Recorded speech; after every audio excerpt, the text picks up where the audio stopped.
Assalamualaikum warahmatullahi wabarakatuh. Alhamdulillah wassalatu wassalamu ala rasulillah wa ala alihi wa sahbihi wa mawala. Kaum muslimin yang dirahmati Allah subhanahu wa ta'ala, ini sesi berikutnya di bagian kedua dari pengantar kitab Tafsirul Hadits atau tafsir modern ini. Kita akan membahas tentang isu ketiga ya, yang berkaitan dengan kodifikasi Al-Quran, yang mana sebagian orang mengatakan bahwa Quran itu sampai Rasulullah wafat belum dikumpulkan dalam satu urutan tertentu, tapi urutan-urutan itu dibuat oleh para sahabat, terutama oleh Utsman bin Affan. Kemudian juga ada yang mengatakan bahwa Quran itu, kumpulan mushaf Al-Quran itu adalah sesuatu yang baru dibuat oleh para sahabat pada masa yang bahkan lebih belakangan lagi gitu ya. Bagaimana Syekh Darwazah mengulas masalah ini pada bagian ini? Di sini, di bagian ketiga dari bab 1, di bagian 2 ini, beliau melampirkan 27 riwayat ya, yang berkaitan dengan topik ketiga ini, bahwa kesimpulannya adalah Quran itu sudah dikumpulkan secara penuh seluruhnya menjelang Rasulullah wafat itu dalam urutan, dalam bentuk yang sama persis seperti yang kita ketemukan di dalam mushaf yang ada, yang beredar di tengah-tengah kita dewasa ini. Riwayat-riwayat yang beliau kumpulkan, oleh Syekh Darwazah kumpulkan, ada 27 riwayat, menunjukkan yang pertama, bahwa para sahabat itu, mereka ini ada dilihatkan misalnya ya, mereka sudah mengkhatamkan Al-Quran dalam 3 hari gitu ya, dalam 7 hari, dalam 15 hari atau 10 hari, dalam 3 hari, dalam 5 hari, dan seterusnya itu ya. Berbagai riwayat menunjukkan yang artinya bahwa para sahabat itu, karena ini kan riwayat-riwayat di akhir Madinah ya, para sahabat itu tahu bahwa ayat-ayat itu yang turun kepada Rasulullah dalam waktu yang panjang selama 23 tahun itu sudah diurutkan, sehingga surah-surah yang mereka baca itu sudah memiliki bentuk, memiliki struktur seperti yang kita ketemukan sekarang. Dan itu yang membuat mereka ketika mereka mengimami sesamanya dalam sholat itu, mereka tidak saling mengingkari gitu ya. Dalam arti, ya si fulan ketika misalnya membaca surat Al-Baqarah, urutannya itu ya seperti yang diajarkan oleh Rasulullah dan kita ketemukan dalam mushaf itu. Tidak kok kemudian ada sahabat yang membaca misalnya ya surat Al-Baqarah itu ayat 1 sampai 5, habis itu kemudian ada yang melompat ke ayat 200 misalnya. Tidak ada. Riwayat-riwayat seperti itu tidak ditemukan ya. Justru riwayat yang menunjukkan para sahabat itu membaca Al-Quran, surah-surahnya itu urutannya seperti yang kita dapati dan kita ketemukan di dalam mushaf saat ini. Yang pertama. Yang kedua, kita juga melihat bahwa para sahabat itu bahkan ada riwayat yang menunjukkan mereka itu sudah tahu, sudah bisa juga untuk memiliki wirid. Wirid itu bacaan harian yang mereka selesaikan pada waktu tertentu terkait dengan Al-Quran ini, wirid Quran, di mana ada yang tahu ini ada juz Al-Baqarah. Mereka membacanya juznya adalah juz Ali Imran misalnya ya, sampai belakang nanti ada juz Al-Mufassal, ada juz Amma, di mana itu menunjukkan para sahabat sendiri mereka sudah memiliki pemahaman yang mirip satu sama lain itu tahu bahwa yang termasuk ke dalam Al-Baqarah, juz Al-Baqarah itu ini, urutannya seperti ini. Yang termasuk dalam surah-surah Al-Mufassal di juz-juz akhir itu urutannya surat ini, disusul surat ini, itu secara global suratnya mereka sudah saling tahu. Kemudian struktur di dalam surahnya sendiri itu juga sudah mereka tahu gitu ya.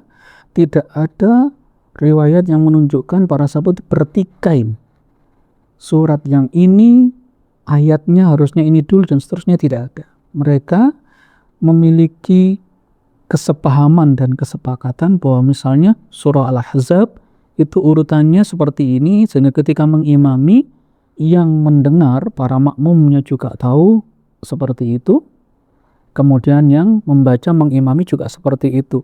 Dan perlu kita catat, di tengah-tengah para sahabat itu yang hafal Al-Quran seluruhnya, itu jumlahnya tidak 1 atau 2, tapi jumlahnya sangat amat banyak gitu ya. Ribuan sahabat, di mana kalau terjadi seperti yang dituduhkan tadi ya, tidak ada konsistensi, atau susunan mushaf itu baru disusun pada zaman Utsman, pastilah terjadi keributan besar sejak zaman Abu Bakar sampai zaman Utsman, di mana zaman ini bukan masa yang pendek ya. Abu Bakar As-Siddiq radhiyallahu anhu itu menjadi khalifah 2 tahun. Umar bin Khattab itu 10 tahun ya, setidaknya 12 tahun ya. Ternyata nggak ada riwayat para sahabat itu bertikai tentang urutan ayat di dalam suatu surat itu begini. Artinya mereka sudah dibacakan oleh Rasulullah itu suatu surah seperti urutan yang kita dapati saat ini. Itulah makanya kemudian Syekh Darwaza dalam hal ini beliau mentarjihkan bahwa susunan mushaf Utsmani itu adalah tauqifi, bahwa itu berdasarkan petunjuk pasti yang diberikan oleh Rasulullah Muhammad SAW kepada para sahabatnya. Mereka kemudian menghafalkannya seperti urutan yang dibacakan, didiktekan oleh Rasulullah. Kemudian mereka juga membacakannya kepada sesama sahabatnya atau kepada tabi'in seperti yang diajarkan oleh Rasulullah SAW. Dan penting diingat, dalam riwayat-riwayat misalnya disebutkan begini ya, Rasulullah itu kan tentu ya kalau jumlah sahabat itu ribuan, nggak mungkin Rasul akan mengajar seluruhnya secara langsung. Dan Rasulullah itu seorang pengajar yang sangat cerdas ya, jadi ini manajer sebuah sekolah gitu ya.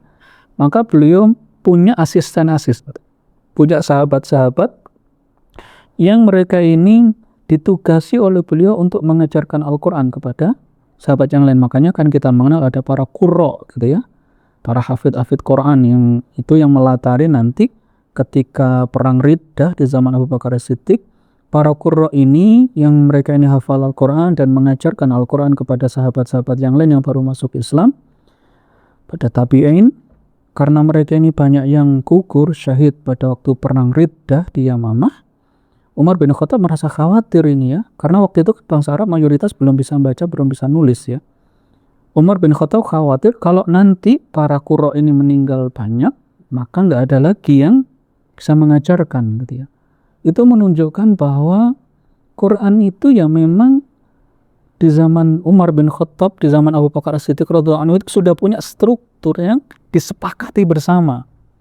Seandainya benar yang dikatakan oleh sebagian orang bahwa Quran itu baru disusun pada zaman Utsman, pasti akan kita temukan adanya banyak sekali riwayat keributan ya tentang bagaimana urutan suatu ayat di dalam suatu surah itu. Sebab kita tahu ya, Quran itu turun selama 23 tahun kepada Rasulullah, tidak urut seperti dalam mushaf itu. Nah, ternyata para sahabat itu, mereka itu tidak mengarang-arang sendiri gitu ya, tidak meletakkan sendiri urutan ini di sini, di sini, di sini, akan tetapi mereka itu menerima dari Rasulullah surat ini diletakkan setelah surat apa, di dalamnya itu ayat yang pertama yang mana, ayat kedua yang mana, ketiga yang mana, seterusnya sampai selesai.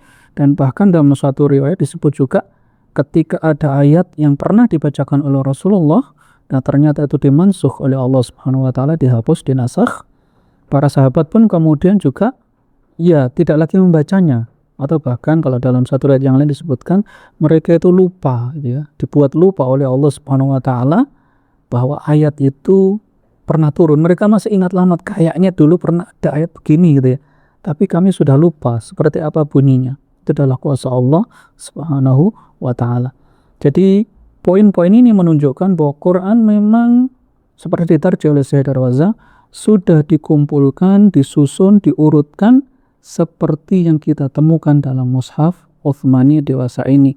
Itu sama sekali bukanlah ciptaan atau buatan para sahabat, buatan mereka sendiri, tapi benar-benar didiktekan oleh Rasulullah pada masa akhir hidup beliau. Beliau sudah jelaskan mana yang muhkam, mana yang ini ya, yang masih tetap, mana yang sudah mansukh, dan mana yang kemudian ini urutannya itu ya, suratnya ini dan seterusnya, sampai kemudian di zaman Utsman bin Affan itu hanyalah mendokumentasikan ke dalam satu dokumen utuh mushaf seperti apa yang didiktekan diajarkan Rasulullah kepada para sahabatnya.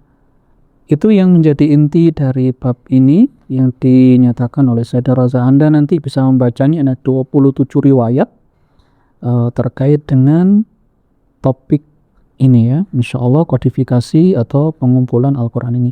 Dari saya mungkin itu dulu, insya Allah kita lanjutkan pada sesi yang lainnya. Hadanallahu yakum ajmain. Wassalamualaikum warahmatullahi wabarakatuh.